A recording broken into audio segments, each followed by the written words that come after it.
If you're heading into the new year and you feel like you've tried every YouTube hack to get more views, the viral trends, the daily uploads, even the AI shortcuts, and you're still not getting results, and suddenly you're back to thinking the algorithm hates you again, well, this video is gonna be for you. Hacks might get you views, but habits are what's going to build your channel. What we're gonna do is we're gonna walk through all of these YouTube hacks that you've tried or even heard of, and we're gonna flip them and change them into habits. Sustainable habits that are realistically going to grow your channel better. And we're gonna give you 1 to 2 actionable steps of how to actually make these a habit. It's so easy to let AI flood you with 100 quick ideas. You can filter through that list, pick your favorite, it's easy. However, a habit is going to be tracking ideas all of the time like a true creator does. But what I'm gonna tell you is that most creators don't need more ideas. We have too many ideas. We don't have enough time to make all of our ideas. We need better filters. And that's what you need to form a habit out of. You need to form a habit out of filtering ideas that are going to make for good videos, as well as paying attention to when those would make for good videos. Meaning the time of the year, the season of your channel, whenever that is gonna be the best for the audience you want to watch it. So if I'm gonna create a back to school shopping guide, I'm not gonna release that in December.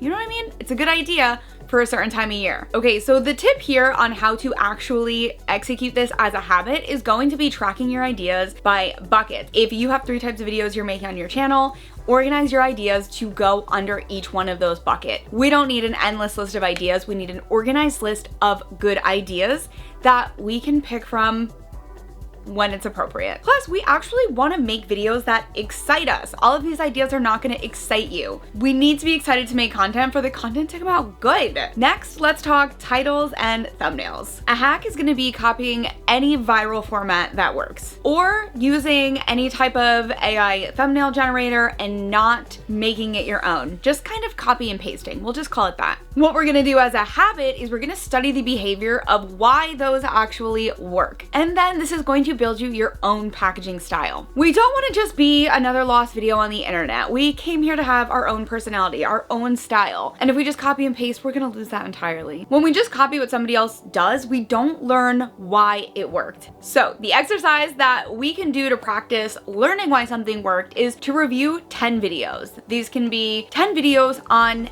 any channel. It could be any 10 videos, probably not your own, because it's really difficult to analyze our own content from a place that you kind of need to be in to do this exercise. You really want to be in a viewer mentality to do this. And we get a little too close to our own content for that to be very easy. Why did you want to watch this video? And this is what I mean by a viewer mentality. What made you actually want to click on that video? Or you could even do why you didn't want to click on that video. Posting schedule. A hack might sound like post 30 days to beat the algorithm, where a habit is maintaining a consistent posting rhythm that fits into your life. Uploading more often does not mean more growth. I will say it guarantees exhaustion. The creators who last are not the creators who are uploading the most. It's really the ones who can keep up without burning out. Sure, you can go on a 30-day content binge where you're uploading every single day, and at the end of those 30 days, are you really gonna wanna upload content consistently? This is so evident, especially as we get towards Christmas, where Vlogmas and different styles of Vlogmas are so popular that creators end up taking all of January off after, which is not really what you want to do for your channel. I mean, sure, you probably got some extra views that month because you doubled down on content. I mean, more than doubled down on content, and you were able to get the most amount of views you've ever seen in 1 month. But then you burnt yourself out and now you don't upload for a month and you don't know how to get back into the rhythm of uploading on YouTube again, and you have life that's getting in the way, and it makes for a giant mess. The habit we need to build is consistently uploading for your life. And the easiest tip we can do on how to figure this out is just figuring out what is a realistic number for you. Specifically you, not the algorithm, not you should upload 2 to 3 times a week. You should upload a short every single day.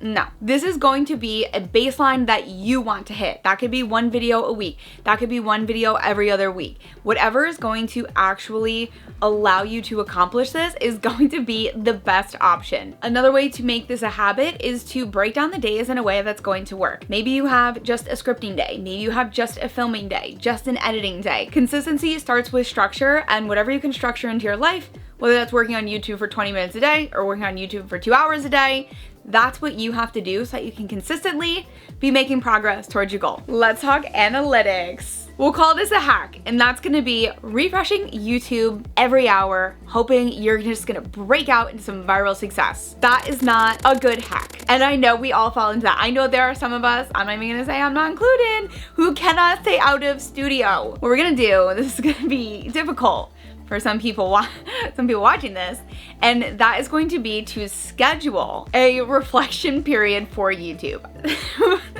Why is YouTube Studio so hard to stay out of?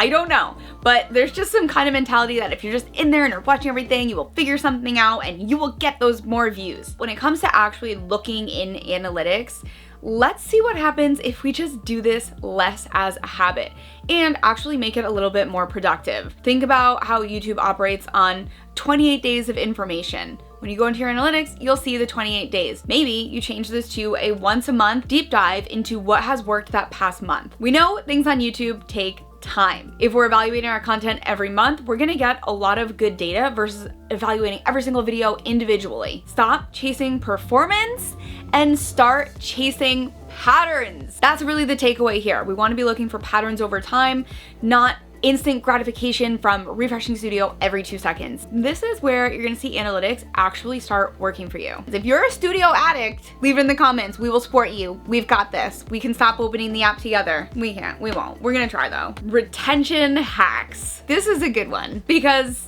I feel like we all think we can just hack retention. Adding fast cuts, quick edits, punching in and out, all of the things we see so frequently, because how else are we gonna keep somebody's attention if we're not overloading them and overstimulating them in every single possible way? A habit that I want you to think about instead is to actually learn storytelling, learn rhythm and pacing through content. Watch different spaces on YouTube to see how people tell stories differently. It feels like every time we talk retention, we're talking retention. And that's not the case. Editing tricks don't fix bad storytelling. It just makes a viewer really frustrated. Viewers didn't leave because you paused in between a sentence. They left because the sentence was not interesting. So how do we learn better storytelling? Obviously, we have so many resources here on the channel. There are books that you can learn about storytelling specifically. I personally live in a place where the Moth passes through, so I go to storytelling events. You can look up the Moth if you live somewhere near a city, and these are storytelling nights that are held, and it's really fun to just listen to how people tell different stories. But the easiest way is gonna be to just completely watch YouTube outside of the normal space that you do. Watch some cinematic content, watch some travel vlogs, some motivational content, some food content, like whatever it is, just watch things that you don't normally watch and you'll see how people edit differently and tell a story differently. I want you to figure out what actually works for your space by improving these skills and then finding what your own retention hacks are. You can find your own retention hacks in your retention graphs. Now, you do have to have a good amount of data. You do have to have similar types of videos where you're looking for patterns, which is a little bit more advanced, but you can save it for your one studio session a month. Okay, let's talk monetization. A hack. We want to make more money. We're not making enough from AdSense, so we're gonna start selling digital products before we have built a true trust with our audience. Wrong. The habit is going to be to build a genuine connection through your content before you pitch anything, mainly prioritizing delivering consistent value to your audience. The main tip here is going to be earn trust before you earn sales. If your audience trusts you from the content that you make and everything that you bring to the platform, it's gonna be a lot easier to convert that community into customers, which is gonna earn you a little bit more money. When your audience believes you're there to help, they're gonna feel a lot more comfortable buying something from you. AI tools. Ruffle little feathers with the AI tools. A hack? Well, I think the biggest hack of all is to automate everything on your channel using AI, where the habit is gonna be to use AI as a tool to enhance creativity, not replace it. AI can definitely speed things up. We have some incredible tools, especially AI tools like our AI coach. In this quick walkthrough, I'm gonna show you how to use our AI coach deep thinking mode, how it connects with all of our core vidIQ tools, and most importantly, how it's going to take hours of research and turn it into seconds of strategy. Which, if you're interested, you can check the description for promotions going on and how to download download said amazing tools, but they're here to help you. When you let AI make all of your decisions, it's very easy to lose the connection and that human spark that makes content feel special. A tip you can do is to use AI to help you research. And if you're interested in more than just that tool, you can head to our vidIQ tutorials channel where we actually have dedicated videos to help you with using our tools in the best way possible. Collabs. This is such a great one to mention, especially with the new collab feature that just rolled out. The hack here is viral collabs with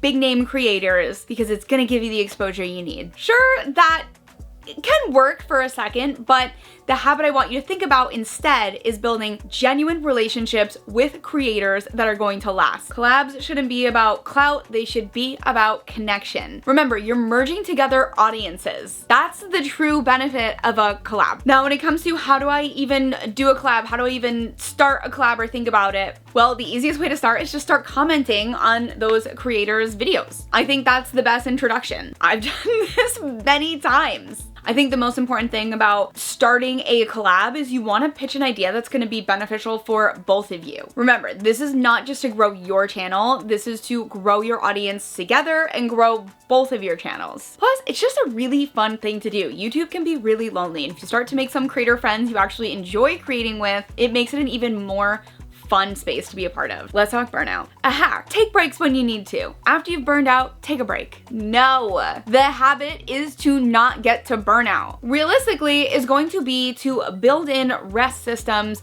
into your schedule so that you never get to this point.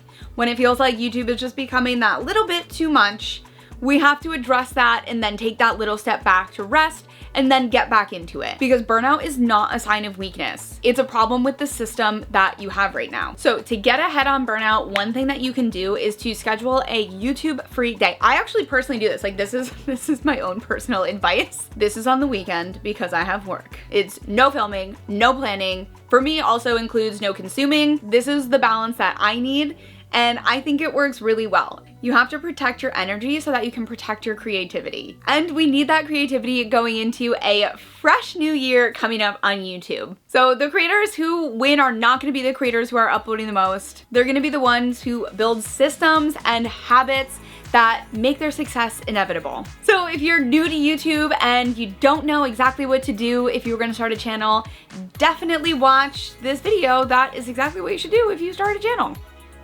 It makes sense.